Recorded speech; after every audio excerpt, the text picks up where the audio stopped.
تشفی یا کچھ بھی، مگر وہ گھر سے باہر نکلا تو شام اندھیرے کی بکل میں منہ چھپانے والی تھی۔ اس کا چہرہ تفکر کے جال میں چھپا پڑا تھا۔ سنان کو پتہ نہیں چلا اس کے نکلنے کے کتنے لوگ منتظر تھے، کتنی کھڑکیاں اور دروازے بنا ہو گئے تھے، اچک اچک کر اسے دیکھتے اشارے کرتے تھے۔ تو وہ چلا گیا۔ اب پیچھے اتنا چٹ پٹا مزیدار انوکھا ہوا قصہ زبان عام تھا۔ مجھے شادی نہیں کرنی سنان، میرے پیپر سنان، وہ پھوٹ پھوٹ کر رو رہی تھی۔ بس مجھے اس سے چھٹکارا دلوا دو کسی بھی طرح، میں یہ سب افورڈ نہیں کر سکتی۔ نفی میں سر ہلاتے ہلاتے وہ اچانک جنونی سی ہو گئی اور اپنا دامن یوں جھٹکنے لگی جیسے کوئی کیڑا پتنگا جھاڑنا ہو۔ اے رکو شجرا، پاگل ہو گئی ہو؟ آرام سے، تحمل سے۔ وہ اسے باز رکھنے لگا، مگر عجیب بات تھی، چھونے سے ڈر رہا تھا۔ تمہارے خیال میں شادی تمہارے دوستوں میں حائل ہوگی، تمہارے راستوں میں حائل ہوگی؟ تمہاری راہ میں حائل میں ہوں گا؟ اس کے سوال میں ارادہ بھی چھپا ہوا تھا۔ وہ اس کی آنکھوں میں باغور جھانک رہا تھا۔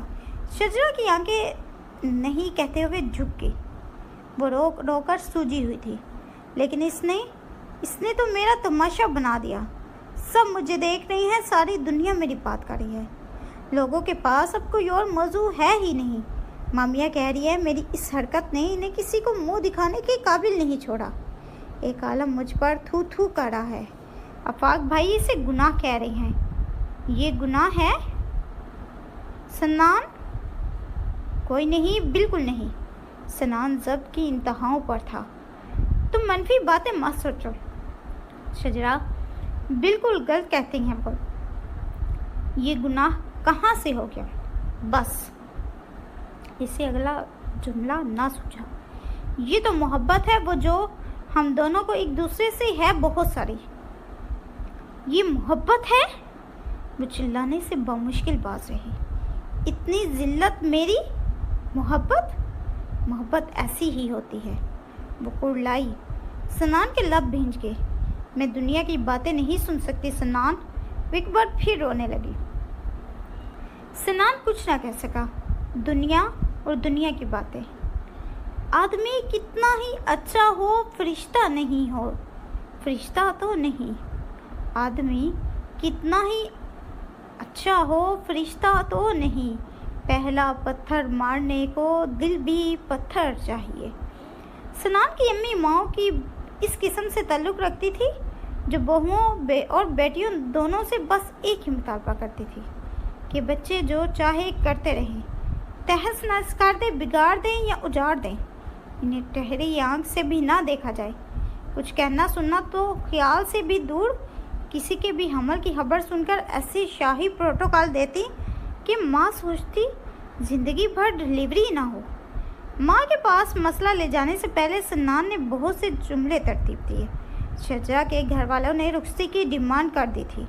ماں کو کوئی اعتراض نہیں تھا۔ وہ بستر پر پڑی تھی اور چاہتی تھی کہ رخصتی کروائی جائے۔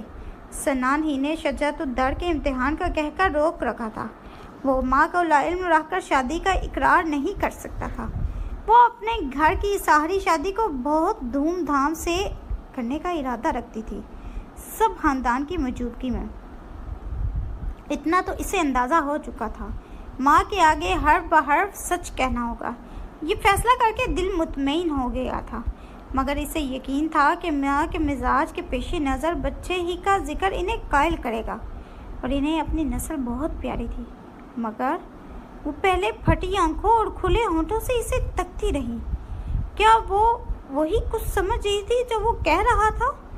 پھر جیسے ان کے اندر حیوانی طاقت آ گئی تھی۔ وہ اپنے گال پیٹ رہی تھی اور سر پر زور زور سے ہاتھ مارتی تھی، توبہ توبہ کرتی تھی اور سر دائیں بائیں پٹکتی تھی۔ نیچ خاندان، بد کردار، ایسی اندھیر مچا دی، بے شرم بے حیا، میں تو اسے بہت شریف سمجھتی تھی۔ اماں، اس نے بے ساختہ سر اٹھا کر احتجاج کیا، وہ اکیلی قصوروار نہیں ہے ماں، میں بھی تو۔ ارے ہٹاؤ، اماں نے حقارت سے ہاتھ چلایا۔ کس نے کہہ دیا عورت اتنی آسانی سے ہاتھ آ جانے والی چیز ہے؟ اور رہے تم، تو ان کے لہجے میں بیٹے کے لیے بھی حقارت، نفرت اور مایوسی آ گئی۔ مرد تو زندگی بھر جال ڈالتے ہی رہتے ہیں، اس کی عقل کیا گھاس چرنے گئی تھی؟ ہو گیا نا امی، جو کچھ ہونا تھا۔ آپ ایسے الفاظ استعمال مت کریں۔ تو میں باقی دنیا سے کیا امید رکھوں؟ میں تو سمجھتا تھا کہ آپ میری غلطی کو ڈھانپ لیں گی۔ وہ یکدم کسی چھوٹے بچے کی طرح شکوہ کناں ہو گیا۔ زندگی میں کبھی اس نے کسی نے سخت نہ کہا تھا، اور آج اپنی سگی ماں نے مانو بڑھنا کر دیا اور کوڑے مارے۔ غلطی ڈھانپ لوں؟ اپنی سانسیں بحال کرتے ہی امی کو جیسے کرنٹ لگا، چمک کر بولی، تم پڑوسیوں کا شیشہ توڑ کر آئے ہو کہ نیا لگوا دوں انہیں یا مکر جاؤں؟ کہ میرا بیٹا تو ایسا نہیں کر سکتا۔ سنان الیاس لاجواب ہو گیا۔ کیا جواب دوں گی دنیا کو؟ کون سی آفت آ گئی مجھ پر؟ وہ خود کلامی کاری تھی اور تیز مگر کپاتے ہاتھوں سے کبھی سائڈ بورڈ پر اور کبھی تکیے اٹھا کر کچھ ڈھونڈ رہی تھی۔ گولی یا انہیلر؟ گولی ہاتھ پر رکھ کر وہ پانی لینا چاہتی تھی۔ سنان نے سورج سے گلاس کی طرف بڑھا تو انہوں نے ہاتھ جھٹک دیا۔ وہ خود پانی پی سکتی ہیں۔ سنان شکست خوردہ سا بیٹھ گیا۔ وہ خود میں سمٹا جا رہا تھا۔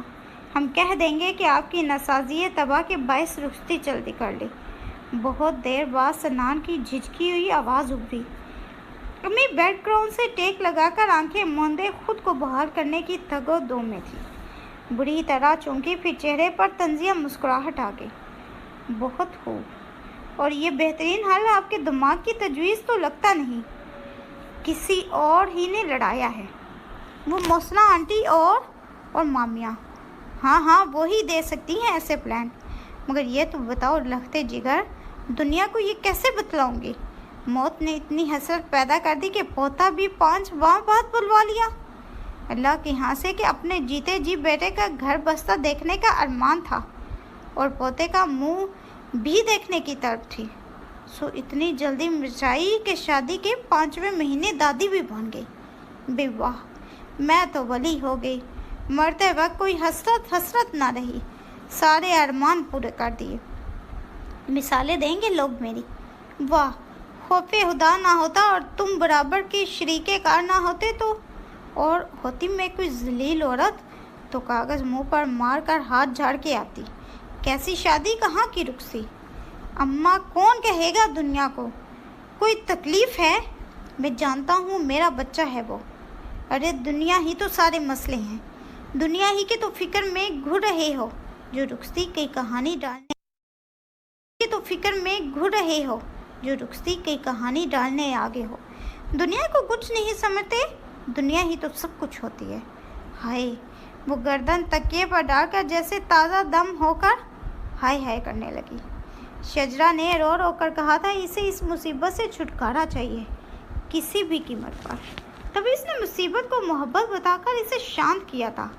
محبت کی نشانی، محبت کی مجسم صورت، تحفہ عطیہ۔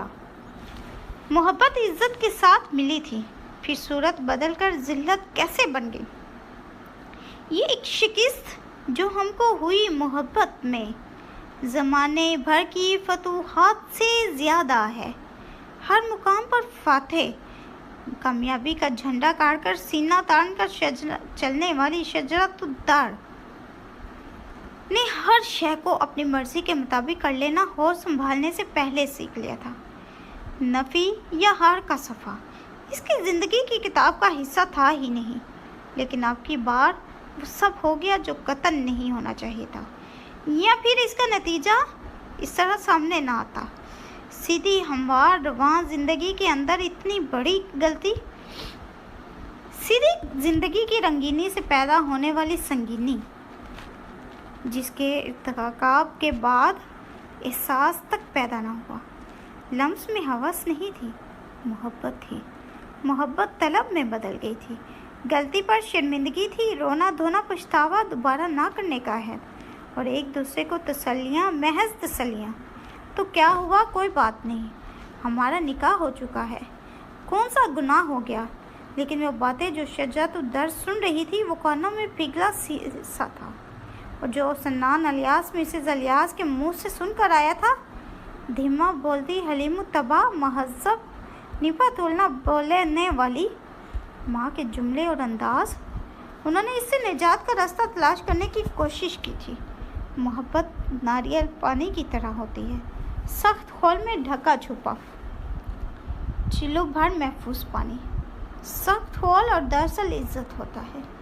محبت عزت کے سخت خول سے جدا ہو جائے تو ایسے ہی خوار ہوتی ہے، جیسا چھلکا ہٹانے میں بے احتیاطی ہو تو ناریل پانی پیروں میں گر جاتا ہے۔ اور ان دونوں کی محبت پیروں میں گری پڑی تھی، پیروں سے زمین کھنچ چکی تھی۔ ڈاکٹر نے صاف قطعی الفاظ میں انکار کرتے ہوئے ایک لمبا پرچہ دوائیوں کا لکھ دیا تھا۔ زبانی ہدایت نامہ اس کے علاوہ تھا۔ ہم دوسرے ڈاکٹر کے پاس چلتے ہیں۔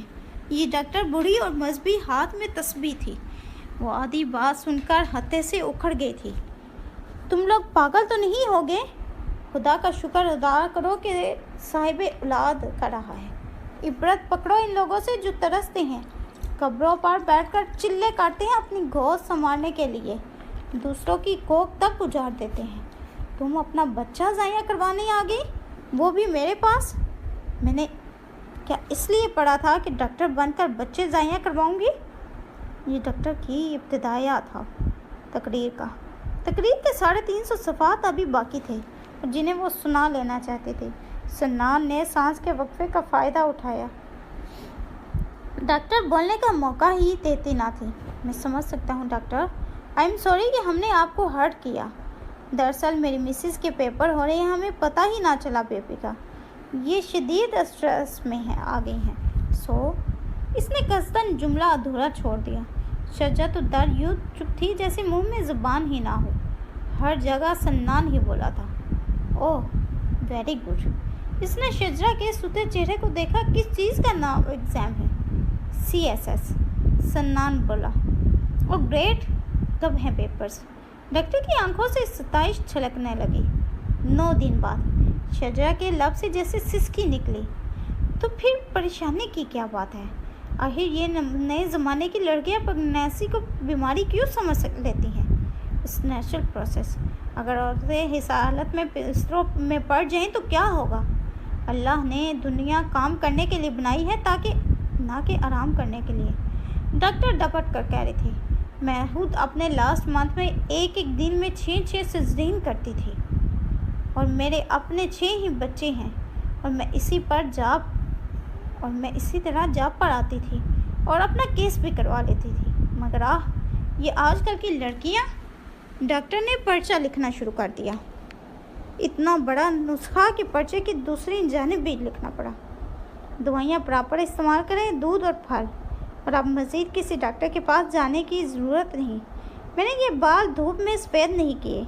یہ بچہ ضائع نہیں ہو سکتا۔ ماں کی جان کو سخت خطرہ۔ تمہیں ایگزام پاس کرنا ہے کہ نہیں لڑکی؟ اب ہم کہاں